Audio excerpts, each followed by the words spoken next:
is the interview with Dr. Diana Parkin. The interviewer is Josie Wales, and we are at the Feminist Library, and today is Friday, the 17th of March, 2017. Correct. Great. So, to start with, could you just tell me a bit about your background, such as your education, how you came to live in London?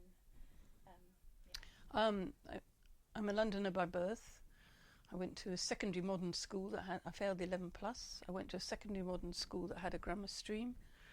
Then in 1965 I went to the University of Kent, where I managed to get a first class degree in philosophy and English. And then what did I do?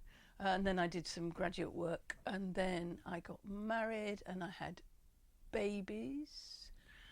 And in 1972 I moved. No, I've gone past the whole GLC period somehow, haven't I? No, I haven't. Sorry. Not quite. No, quite. Then in 1972 I moved to Oxford with my then husband, and then in 1979 I was a community worker then. In 1979 I moved to London. I'm getting back on track now. I moved to London. I lived in North London in Hackney, and I got a job as a community worker in Tottenham. I started working there at about, it must have been actually 1980 I moved to London. I started working there about I was there for 2 years, so from 1980 to 1982. And I then went to the LSE to do a PhD, which I think I've got my dates wrong. I'll check them and come back to you when I can get my brain around that. In about 1981, I left my job as a community worker and went to the LSE, where I was doing a PhD, which was called Gender, Class and Nation in Second World War Britain. And I was doing that full time for about a year and a half. And then I saw a job advertised, and you can look at this later, but this is the job description of the job I had at the GLC, and you can take a copy of that, which was as the Women's Centre Coordinator. Is that enough on the background? Absolutely. Did you have any political involvements prior to your work at the GLC, or how did you come to be interested? Okay. Yes. I was a revolutionary political activist from the age of 16, which is say 1962, and I was a Trotskyist at that time. I was in the International Socialists, and then I went to university in 1965, and it was we were the first year at the university, and there were no other. Weren't many other people on the far left. And in the year before I went to university, I actually left the International Socialists, and I was an anarcho-syndicalist. So I was in a thing called the Syndicalist Workers' Federation. But in 1965, I went to university. There was only 500 of us. There was hardly anybody on the left at all. So that was very difficult.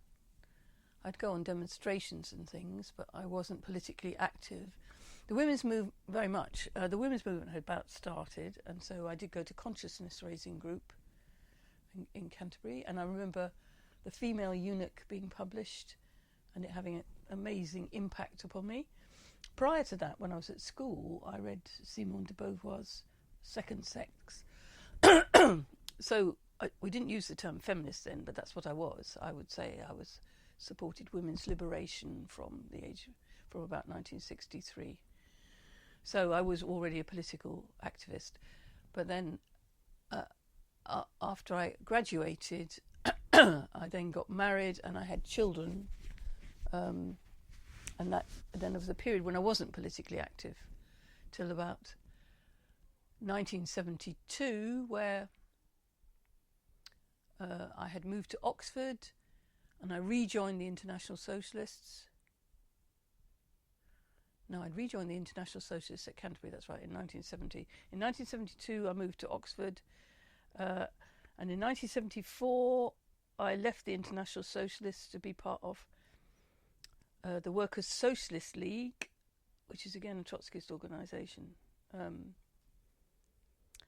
And then I went into the International Spartacist Tendency, whose journal, Women's Journal, Women and Revolutions, up there.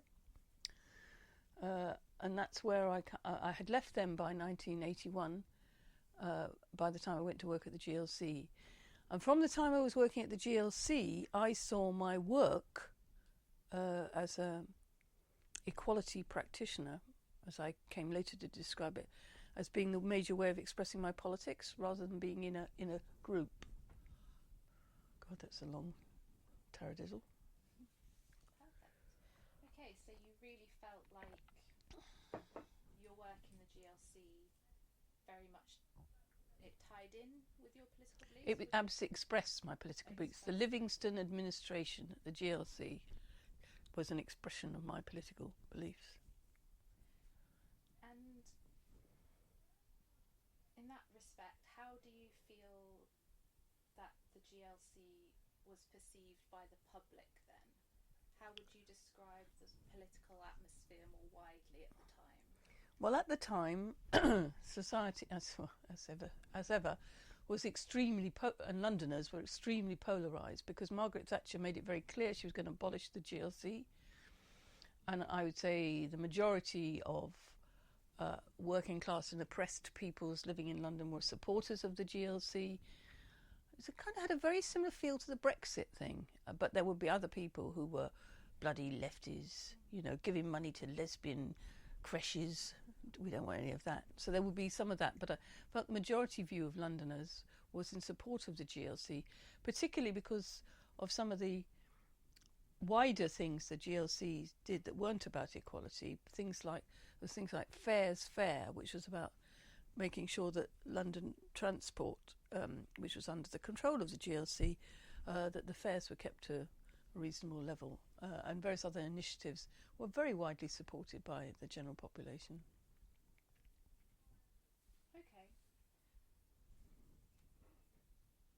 So let's talk more then about your specific role within the GLC. Okay, you can read this thing later, but I was the Women's Centre coordinator. I worked for the Women's Committee Support Unit, which at that time employed 72 women, and my job was... See you later.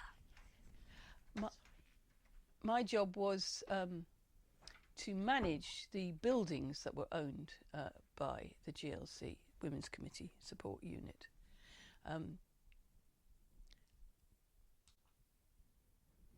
Slight interruption, but so you were working with the Women's Committee Support Yes, Unit? working in the Women's Committee Support Unit, but my job was to manage these two buildings that the Women's Committee Support Unit owned.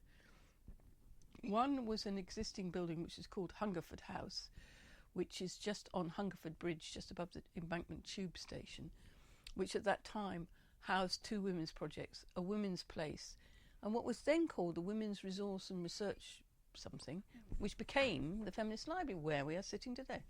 And those were existing before I got there. Then the GLC Women's Committee bought Kingsway Hall, which is on Kingsway, off Wild Court and next to the Masons. And it was a very, very huge building, which was going to house a number of women's projects. It had a 7-year lease, and this was a 6-storey building, which was being converted to be an art space and a meeting space, and various offices for women's organisations and 2 workplace nurseries. And I was the centre coordinator. At that time, it was being converted, so there were some groups in there, but mainly it was about developing it. But the GLC was abolished, so it didn't come to fruition. Okay, so that project came to an end. I think Camden took it over, and I was too distressed by it to find out what happened. But it had a bit of a longer life. London Women's Centre, it was called. Okay. I didn't stay there the whole time I was at the GLC. No. What did you do afterwards? What were some of your other projects? So that I worked there for about a year and a half. I think there was a lot of things that were wrong about the Women's Committee Support Unit, which I'd like to come back to. But I then moved to work for a thing called the Programme Office. It was an odd title, but basically that was a project, a radical project within the GLC, whose aim was to make the long-standing GLC, parts of the GLC, the traditional parts of the GLC, work to the Livingston radical agenda. So our job was to say to people that every unit, like the transport unit or the planning unit, had to have goals, and a certain proportion of those goals had to be for women, disabled people, or black and minority people. This is all before the law requiring anybody to take positive action for equality. So it's a real front runner. It's well before the various legislations, which, like the 1972 2002 Race Relations Amendment Act, it was a real front runner. And our job was to meet with different departments every month in monthly monitoring meetings to find out how they'd done. So they say, oh, we've achieved all our targets. And we say, well, how much money have you spent? How much of your capital budget have you spent? And they say, oh, well, we've only spent 10% of it. Well, how can you have achieved all your targets? And we just completely kept them to what they were supposed to be doing. And they hated us. I worked on that. And I also worked on producing the GLC's final report, its last report, and this document I've also brought with me, Working for London, the Final 5 Years, which you can look at later, and maybe you might want to take bits of copy. I think you have the GLC's last annual report. I couldn't find my copy, and I've given quite a number of my material to Gail in the past. So I worked there till abolition. Mm-hmm. Okay. So coming back to your role holding people to task, in fact, for their work on equality, why do you think there was that resistance or pushback against the work that you were doing? Oh, well, the GLC had been existed from back, 100 years, and London County Council before it. And then it was a very kind of monolithic bureaucracy, and the white men who dominated it, they'd done this. They'd known what they were doing and done better than anybody else for years and years. Who were we upstarts, to long-haired lesbians, men in beards? Who were we to come and tell them what they ought to be doing? And they were committed to retaining the status quo.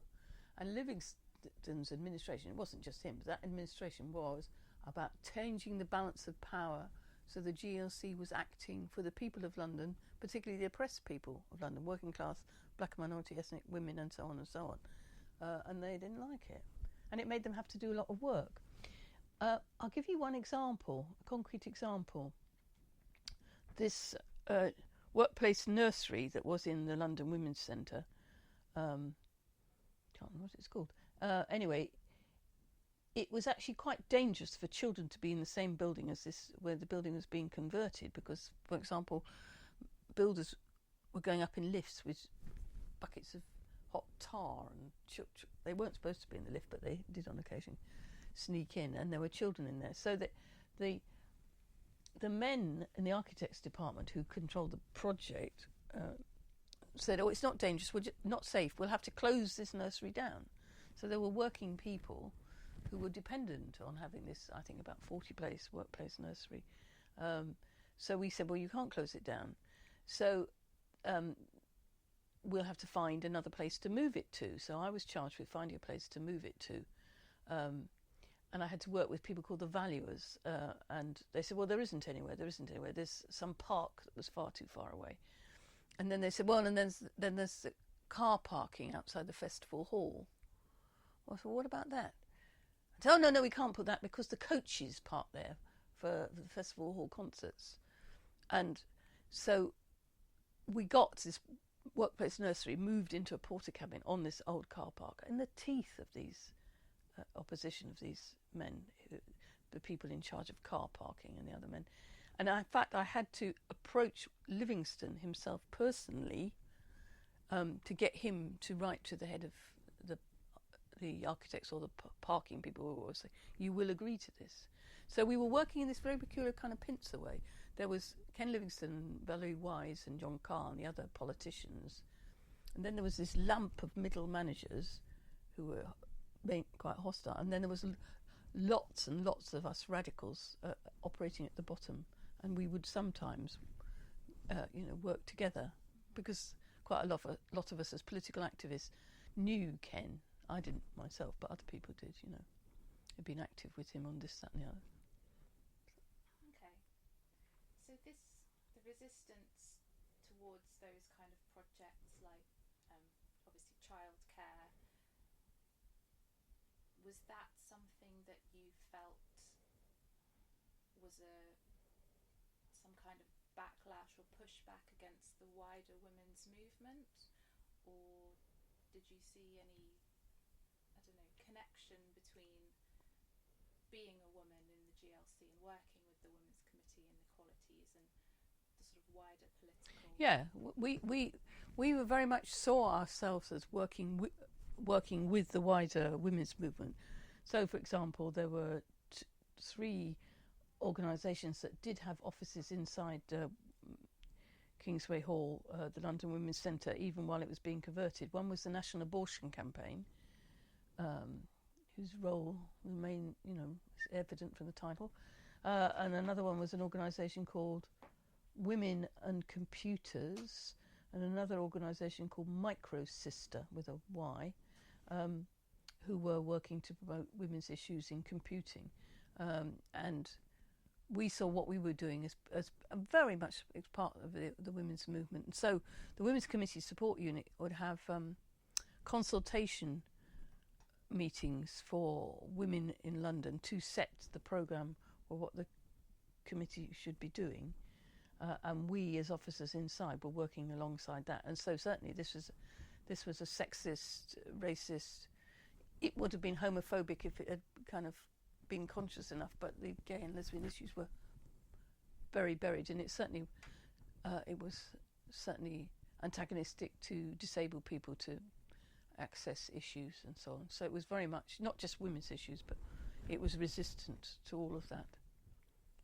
Not all of them, of course. I mean, there's some people who were won over or were perfectly good. So were there any projects in particular, like you just mentioned some of supporting women in computing, were there any projects that you worked with that kind of stood out or you really particularly remember? Well, no, because my role was in relation to this building. But actually, no, there was one in particular. There was a thing called the National Child Care Campaign. And that was campaigning for greater childcare for people, mainly women, in London.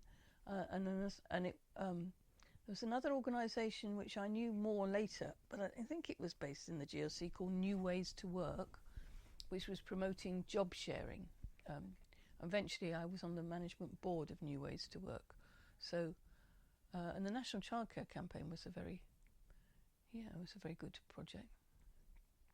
So New Ways to Work, was that about helping women into part-time roles? Yeah, job sharing. It was about job sharing.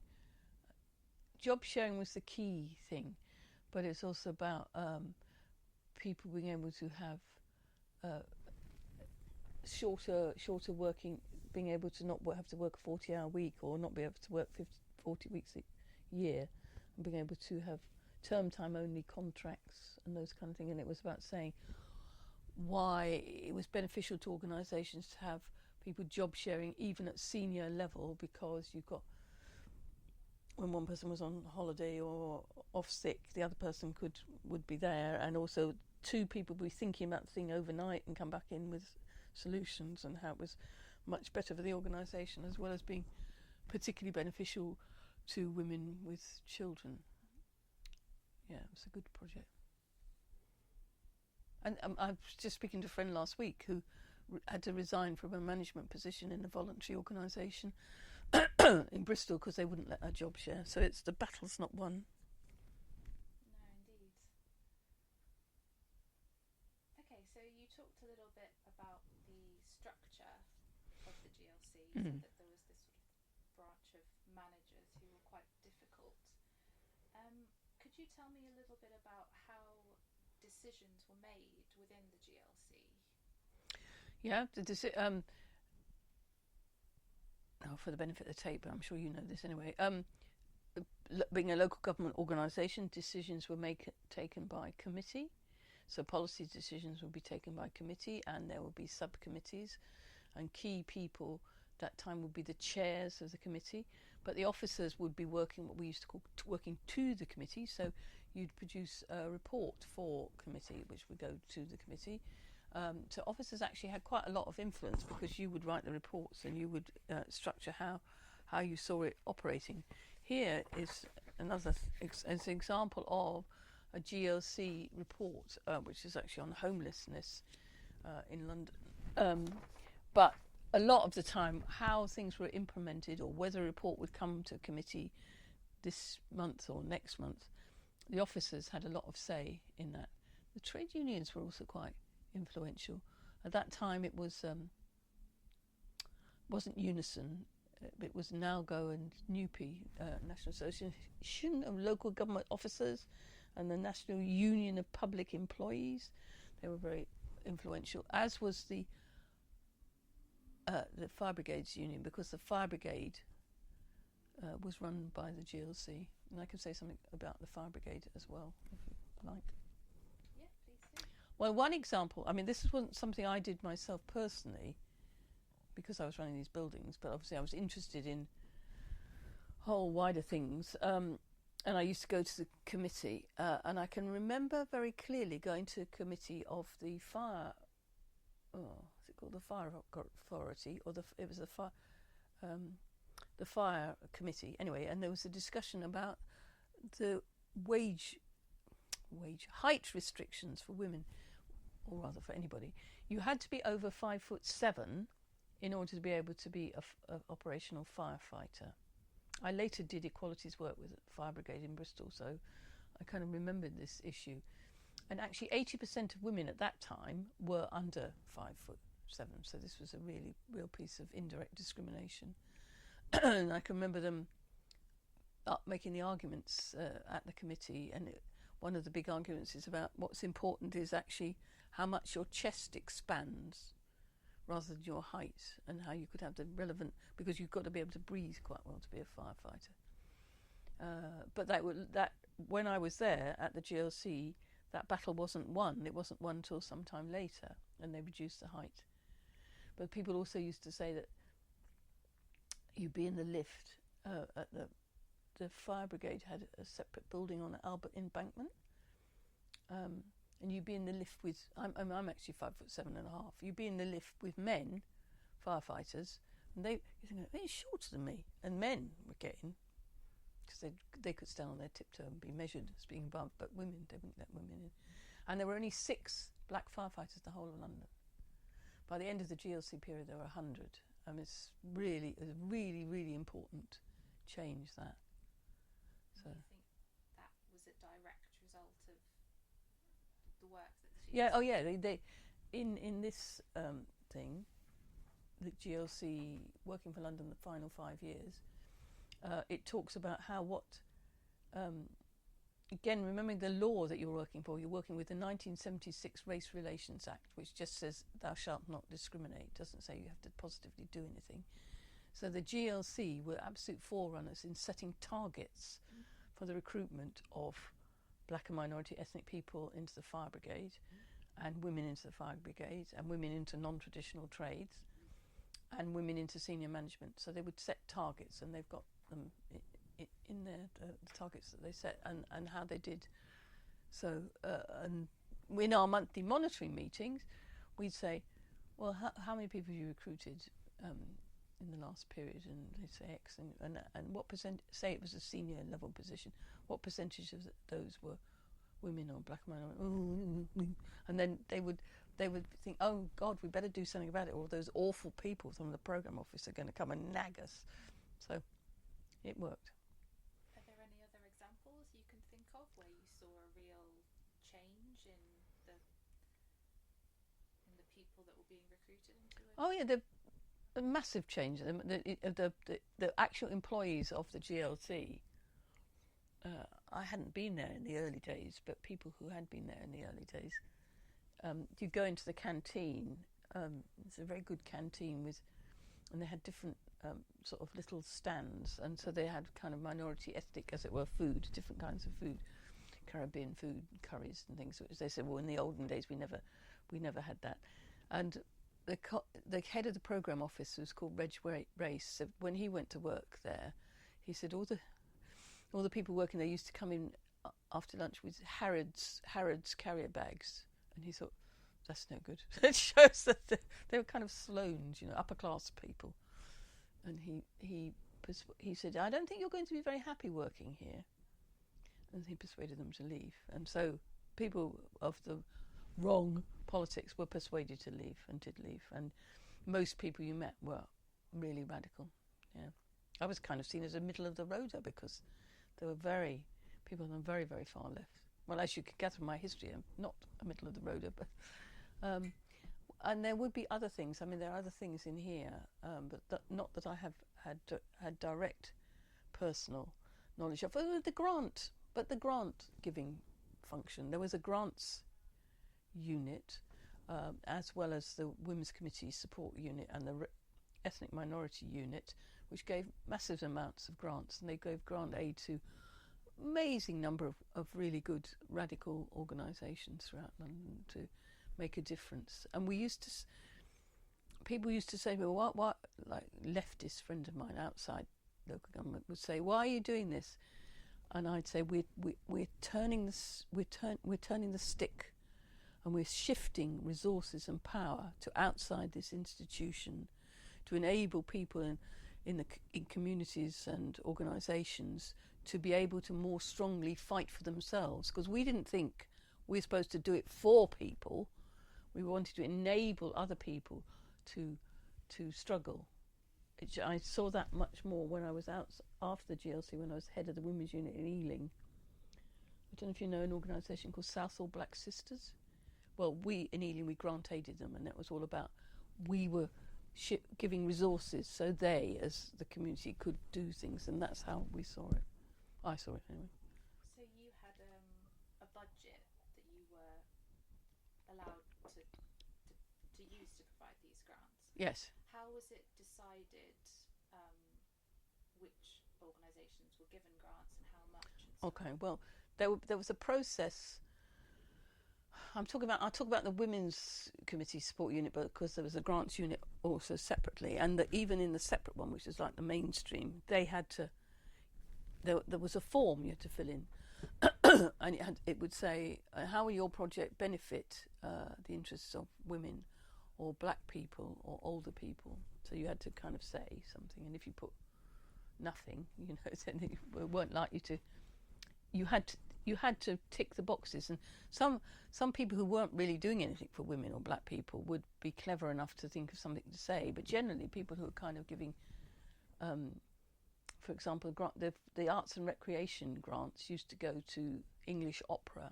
They used to be like, here's a bunch of money, let's give it to white middle class people, chunk, and then after that it was, well, you've got to prove that you're doing something for other people, and so they would have to do that. So then people would apply, there'd be a deadline date, and officers would read the applications and score them about whether or not they really were trying to meet the needs of oppressed groups, and whether their project made sense. Maybe some people had kind of bonkers ideas to do things that would never in a million years come off the ground, and then their grants officers would write a report to the grants committee saying, we recommend that this and this, such a body should get a grant, and we'd also say why they were saying that somebody else shouldn't get a grant. And then the committee would make the decision, and generally they would go along with the office, what the officers would say. But sometimes they say, well, this doesn't, I don't like the look of this, and they would ask questions, and the officer would have to explain it, and they might throw somebody out or put somebody in. I have actually got at home, and I nearly brought it with me, but home in France, what's clearly a grant application by something called the Older Women's Forum or something, which has got all the categories. Would you like me to scan it in and send it to you? That would be fantastic. Okay, yeah. We can make a note of that. And we'll come back to it, yeah. Okay, so officers would review these applications and then make recommendations. Was that done in consultation with other officers, or was it could it be decided on a fairly personal basis? No, it couldn't be personal, because one of the things that happened, I'm sorry this report isn't a very good example, this committee report, because generally the committee reports, this one's got the recommendations, and at the bottom here it would say legal considerations, whether there was any legal considerations, whether the GLC had the powers to do whatever it was, financial considerations, how much money you'd have to spend, women's considerations, disability considerations, and ethnic minority considerations. And the author of the report, in this case it would have been the Housing Department, had to send the draft of the report to representatives of these other bodies, and they would have to sign it off. So there were whole times when we in the office, I remember in the programme office saying, we haven't had any observations back from legal, and you couldn't put the report forward to the committee till it's been, the people like legal or finance had said it was okay or not okay. So you did really have to consult with other bodies. So it wasn't just an individual thing, yeah. It's a bit hot in here, is it? Would you like me to open the door? Or? Can you stop it in a minute when I take my job? So in that way then, what kind of relationships would you say you had with these different departments? Was there a sort of sense of cooperation? Yeah. Okay. Yeah, there'd be. I was a bit isolated when I was working at in the London Women's Centre, because I was actually based some of the time up in Holborn in that centre and coming in not very often. But once I was down in the programme office, you were constantly running along to the grants unit to get their views on this thing, going to see people in the ethnic minority unit or personnel. You would work a lot. And then I was a Nalgo steward, because by this time abolition was, when I first went to work there, we hoped that we might defeat it, but abolition was coming along. So we would be cooperating through the union particularly, about abolition. Yeah.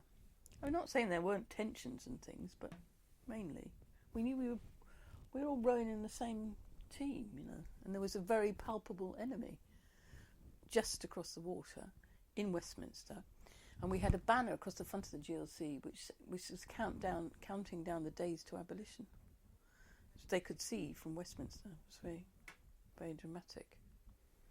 So just before we move on to talk about abolition then, you mentioned that you wanted to come back to some of the things that you felt were wrong with the Women's Committee Support Unit. Could you elaborate a bit on the problems or Yes. It's not many years since I've thought about it, but there was a whole culture at that point in the early 80s, which I think has come back in some ways of late, which is where people had to be really politically correct, and people were being berated for not being not being right on enough, and the key issue was race, and what was happening a lot of the time was people would accuse other people who are radicals or liberal or people who are clearly not fascist or right wing or really racist, of being racist, and kind of there'd be almost trials of people for people, women a lot, would be reduced to tears because they would be regarded as racist. It's happening in a project that I know of in Bristol now. It's happening, and where particularly white people will take up the mantle of speaking on behalf of African Caribbean people and berating other white people, as if so. It's very well critiqued in a pamphlet by a man called Sivanandan, Race Awareness Training, a critique. So people would be you'd all be expected to have race awareness training, and you were expecting to beat yourself up for your racist thoughts. And that was incredibly divisive. I can remember Linda Bellos. Did you go to that talk in the East End? She's involved with this project. You know who she is? Oh, Linda Bellos. Linda Bellos is marvellous. Linda Bellos is a black Jewish lesbian, about my age, and she was the leader of Lambeth Council after the GLC was abolished. And she's now an equality practitioner, works a lot with the police. And she's got tremendous guts. She makes me look like a shrinking violet. She's a black woman working the GLC, and I remember she happened to be her desk happened to be next to where mine was in the Women's Community Sport Unit. She'd been to some meeting, and I said to her, "Oh, how did it go?"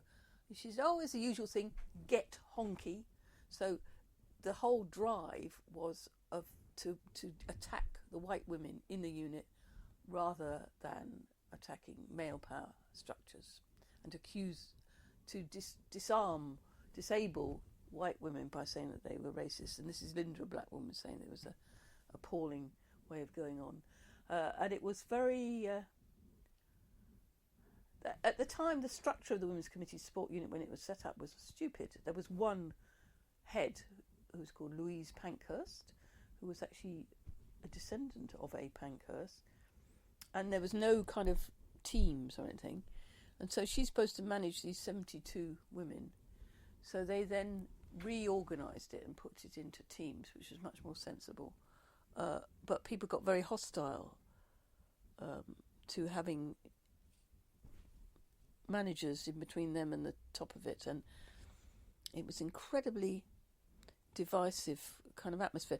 And the other thing that happened was the incredible naivety. I'd worked in local government before. I was a community worker in Haringey, and I'd been a community worker in Oxfordshire, and I understood I described to you about how decisions are taken in local government. The committee, the elected politicians, they make the decisions. Your job as an officer is to present stuff to them and enable them, and you can say, well, you can point out there's some problem with aspects of it, but you're like a civil servant.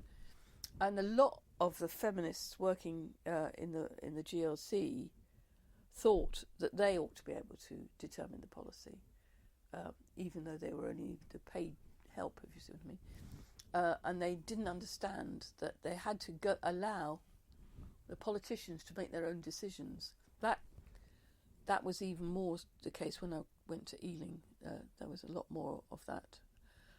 And there's a real kind of head in the sands kind of thing. So it was actually an incredibly unpleasant place to work, the Women's Committee Sport Unit.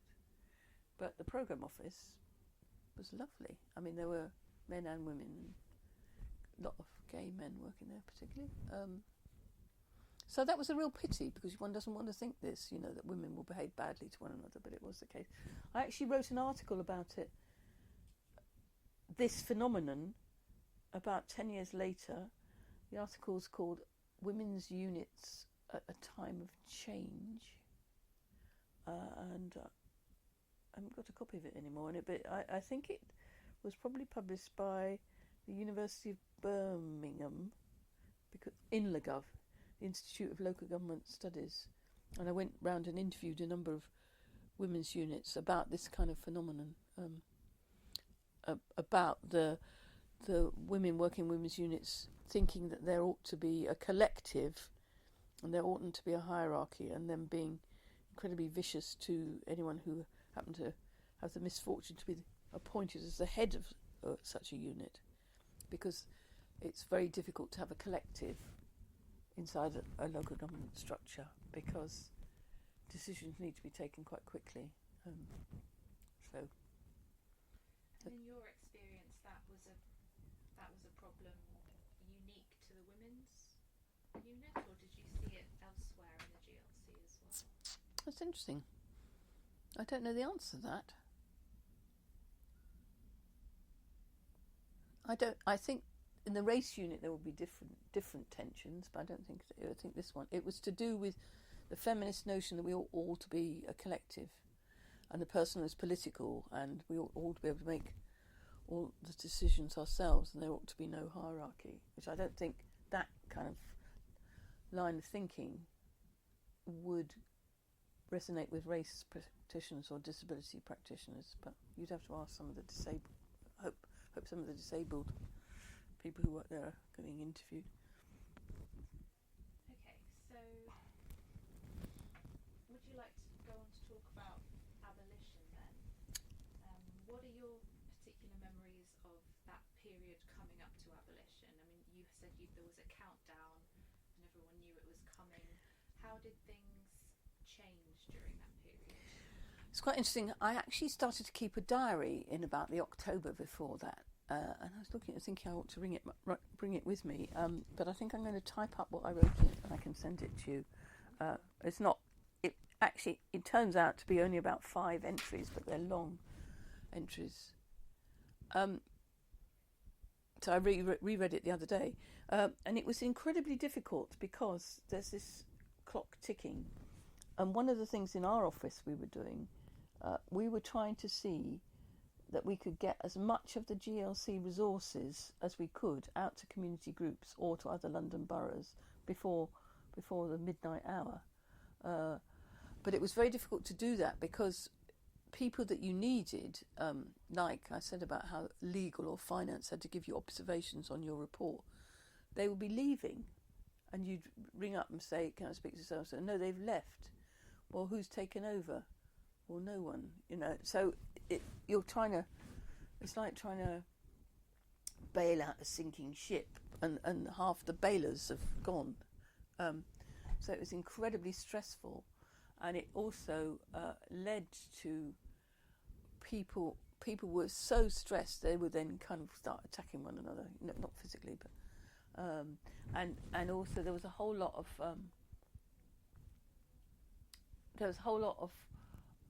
our office was trying to assist the process. Once you knew abolition was definitely going to happen, we were trying to assist the process of transition, because a whole lot of functions were going to the boroughs, and so you wanted to be sure that I'll give you an example. My husband at the time worked. He was the director of construction for Lambeth Council, and so he had a lot to do with various buildings that were owned by Lambeth Council, and the whole lot of buildings were transferred over from the GLC. And one of the buildings that was transferred over was the GLC's orchestra. Was it called an orchestra library? But anyway, there was this whole big building full of trombones and violins and trumpets, and nobody had decided what was going to happen to it.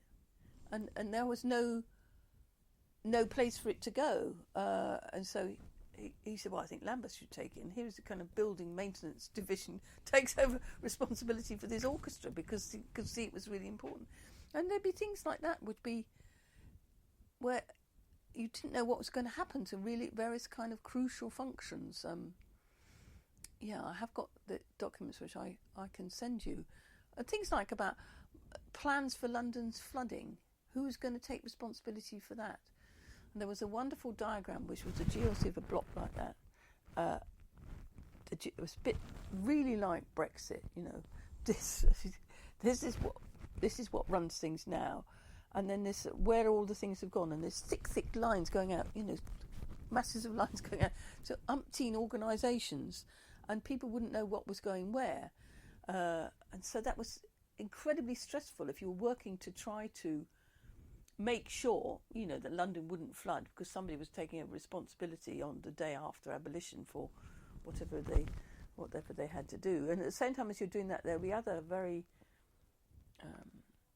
other people on the far left who'd say, you shouldn't have any truck with talking about what's going to happen after. We should resist to the last person, you know, kind of pie in the sky merchants.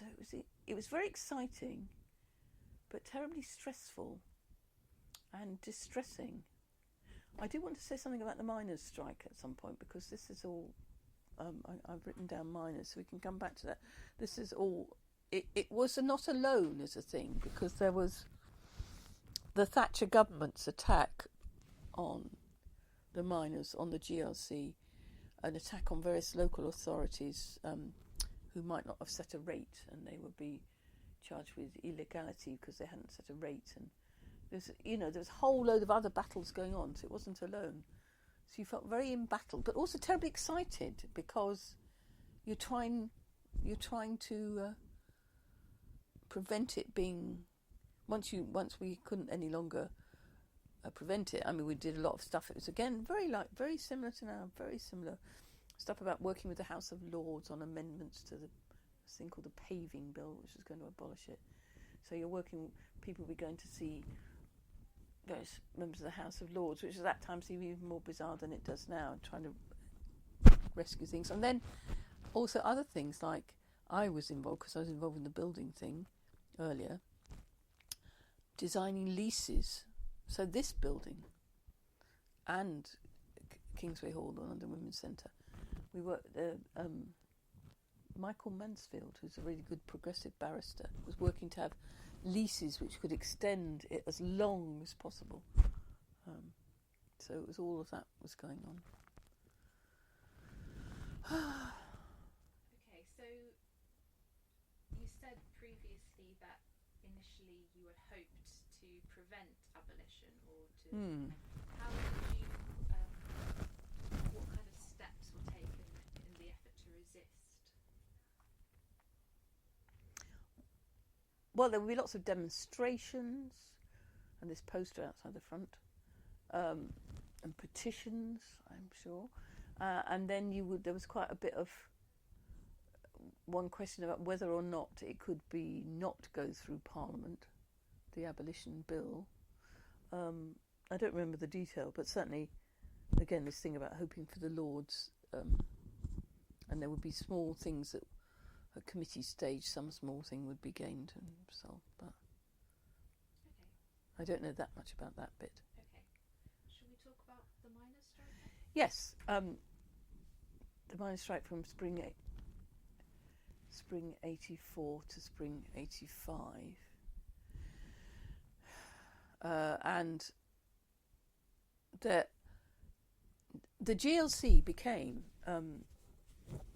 the people's palace. It became a place where political activists, people would have meetings, all sorts of campaigns. You know, the Palestinian Solidarity would have its meetings in the GLC, and so it was open in the evening. People were wandering in and out, and miners were practically living in the GLC, sleeping in bits of the building. And there was a caravan outside, which was the Women Against Pit Closures had a caravan. They were Yorkshire women, and they came down, and of course they were doing a lot of collecting and all of that. And then the GL people would be collecting food. It was it's like for refugees now, and also informally, not publicly acknowledged. Us radicals in the GLC, we used to use the GLC's resources. We used to photocopy leaflets and things, you know. And I can remember, I'm going to say this, but I don't want you to record it. No, don't want it to be published. Piers Corbyn. Starts again. Yeah. So it was resource for campaigns and struggles. The GLC. It makes me so sad. It was so good. So you seem to have overwhelmingly positive feelings then about the GLC and the work that it did. I mean, this is the period I'm holding up, the GLC the last 5 years. I'm talking about that period, yeah. Yes. Though in the beginning of this booklet, Livingstone does point out that there were good things that were happening before. It didn't all kind of just begin in 1981. There were some initiatives that were quite positive before then. Okay. Are there any that you want to mention? I'm not familiar enough with them, but we'll talk after about whether you want to. It's a bit big for photocopying. What you want to do with that? Okay. So, what did you after the GLC was abolished? Then, what did you do then? Well, one of the things when I was saying about how people were feeling about the upcoming abolition, people were not clear whether or not they would be made redundant, or whether they would be, I've forgotten what the term was, whether they would be passed over to some successor body. I mean, if you worked in the kind of flood defence or something, you probably would be passed over to the incoming flood defence people. But there were a number of successor bodies which were set up, of which one was called the London Strategic Policy Unit, and that took all the radical bits of the GLC. So it had a women's equality group, a race equality group, police monitoring group, popular planning, can't remember what else, transport group, and there were probably a couple of hundred people, of whom I was one, and a lease was taken at I don't know how it got funded, but anyway, a lease was taken at the end of Vauxhall Bridge Road, and it existed for about 2 or 3 years, and it was seen as the GLC in exile, because people thought there'll be a Labour government, it will be reborn. So they were kind of carrying it on. And there are a number. The London Strategic Policy Unit. I'm looking around here vaguely because I had more stuff from that I gave to Gail, and that continued a lot of the same kind of initiatives. It was a very badly run organisation, and it was kind of existing in the hope of the GLC being reborn. So it was a bit unsatisfactory. So I then applied for and got the job as the head of the women's unit in the London Borough of Ealing, which was better. Okay. Do you think, where you mentioned about functions were passed on to the boroughs? Yeah. Was the work that you were doing in Ealing, was that kind of similar to the... Yeah, in fact, one of the things, there's somebody I know she's going to be interviewed by this project, my friend Nadine Finch. Does that name ring a bell? Yeah. She's now a judge, for goodness sake.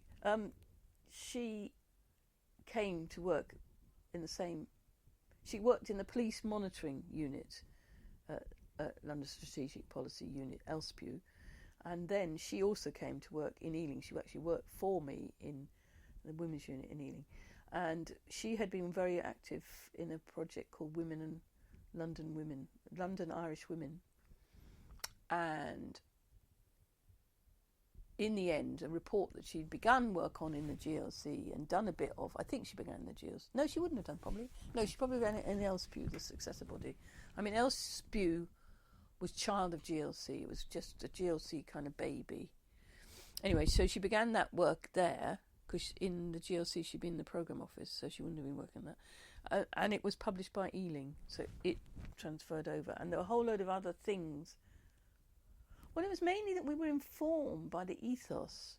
So, for example, I remember there was somebody who also worked in Ealing, who was the women's coordinator in the environment department in Ealing, and she'd been in an organisation called Women and Manual Trades, which was funded by the GLC, which is about trying to increase the number of women carpenters, painters, plumbers, etc., etc.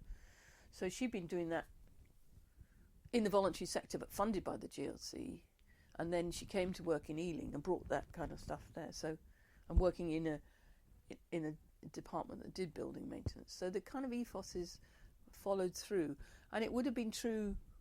Ealing wouldn't have been exceptional. That would have followed through to other progressive boroughs like Islington, Camden, so on. Yeah.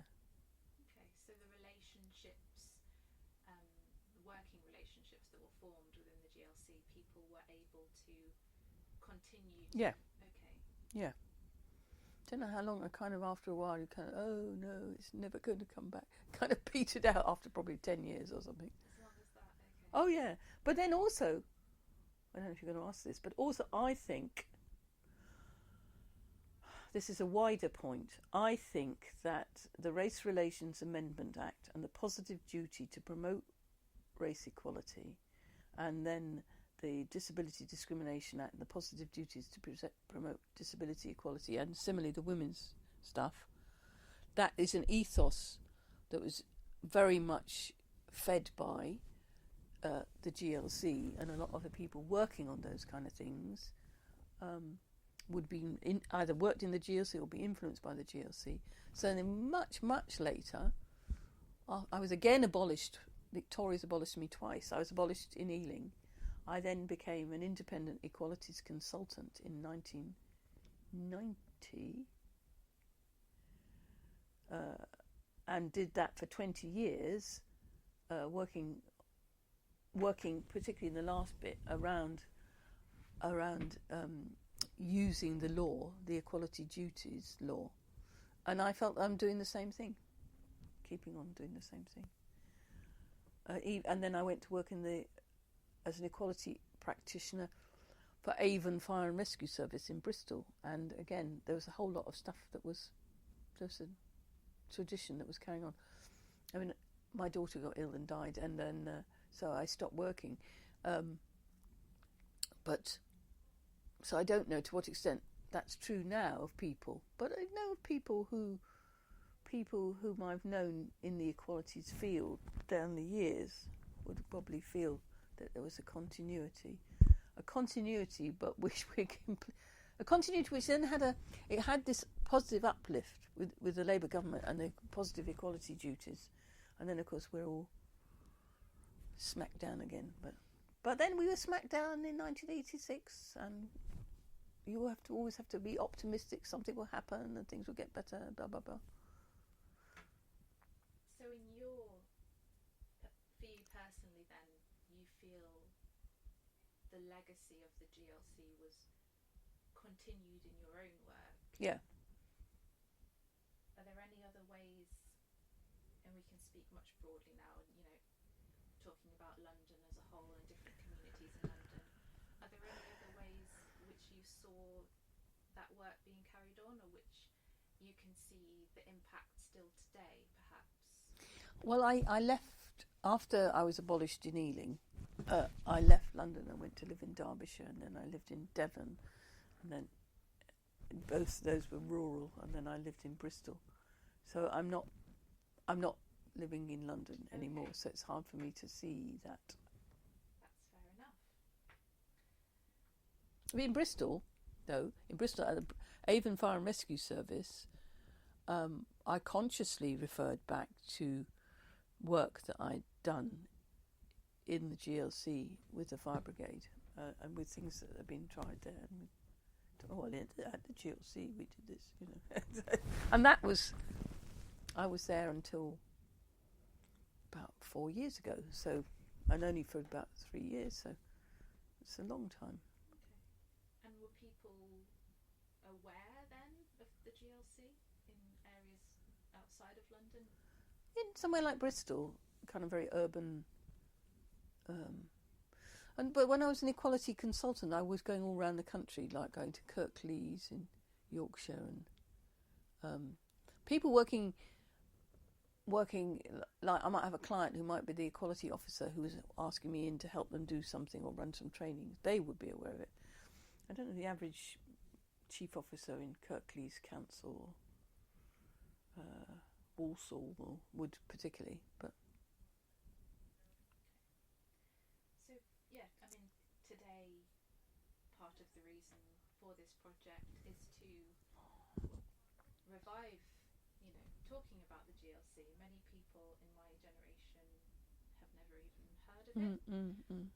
Why do you think that it has been sort of forgotten, or people just aren't really, a lot of people aren't aware of the things that happen? It's interesting because of it happening at the same time as the defeat of the miners' strike, and it's a similar defeat for the same reasons. Thatcher wanted to defeat this opposition. Not Thatcher, but the capitalist class wanted to defeat this opposition. And the miners' strike, people know about the miners' strike. But I think local government, I'm saying it in that kind of tone, doesn't grab people. It's not in the least bit, in that horrible term, sexy. People are not interested in local government. And you've got to understand what the powers of local government are, what it can do and what it can't do, and why it's different from the private sector. And the whole, it's not Cameron, but the whole Tory, Blair did do quite a lot of privatising. The shift of the balance of resources from the public sector to the private sector in the last 20 years had been an undermining, all the cuts are undermining of the public sector. So it's kind of disappearing. So people don't know about really it. I mean, they know about hospitals because everybody kind of gets ill and then Nan goes in there and all that. But the public, local government, somebody has to collect the bins. But people don't have a grasp about what local government does in general. And then the GLC as a metropolitan authority, being different from the boroughs, having different powers from the boroughs, it's quite a complex story. The structure of it's quite a complex story. And then this Livingston administration, so you've got to understand quite a lot of stuff, I think. And so it's good you're doing this because it's quite a complex story. So just to go back a bit then, obviously the miners' strike was a huge political news story at the time,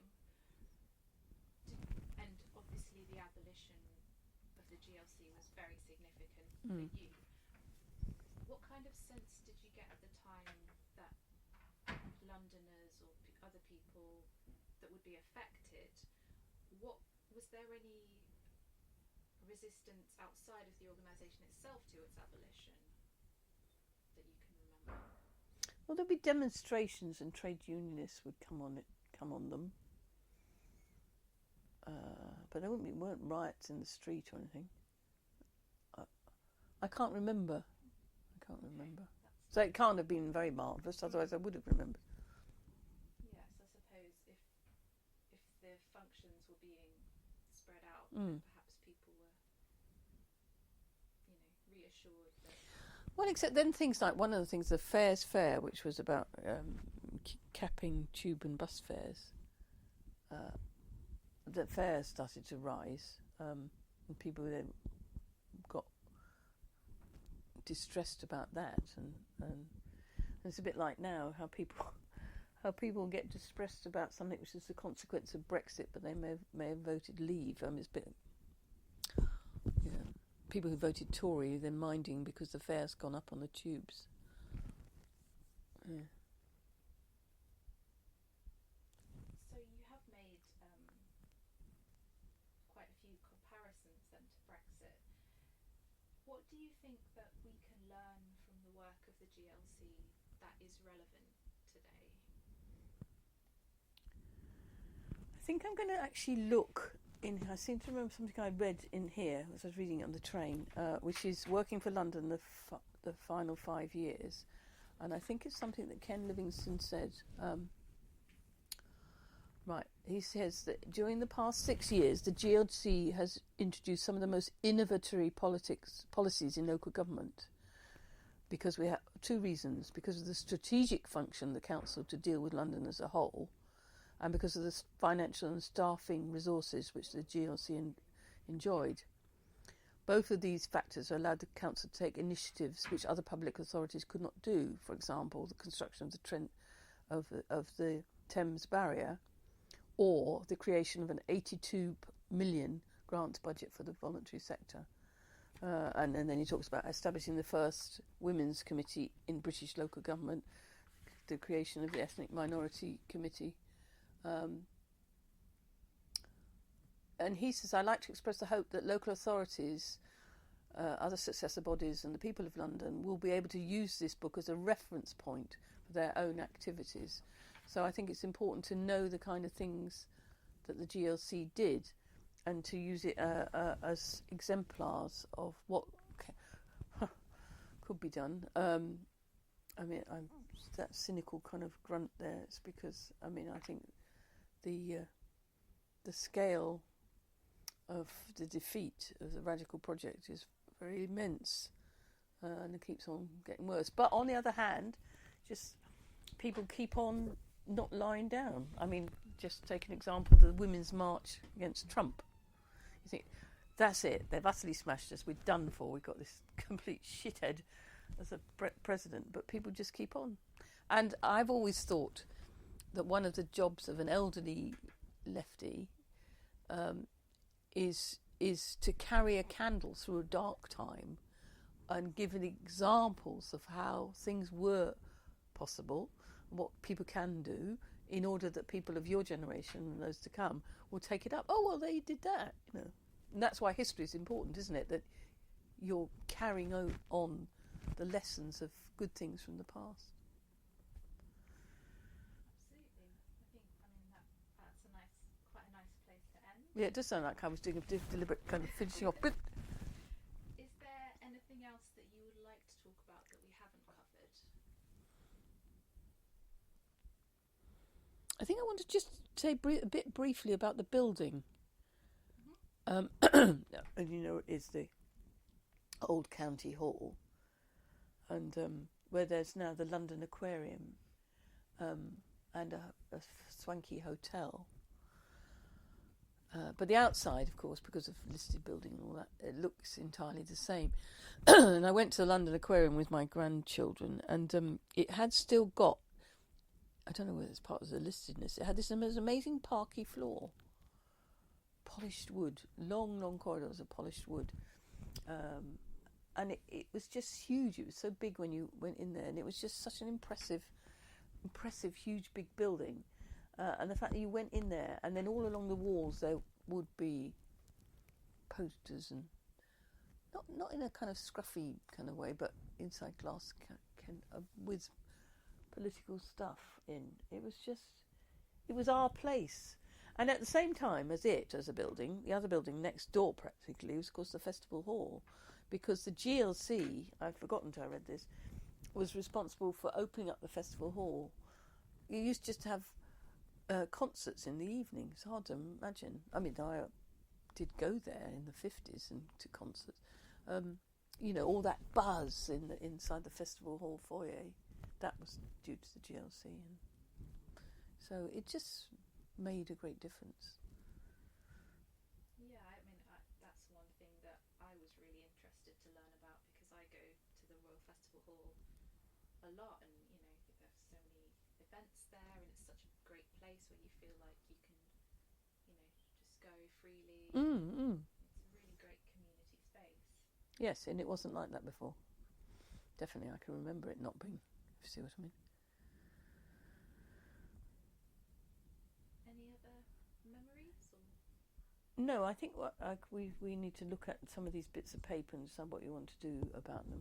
Okay. And yeah.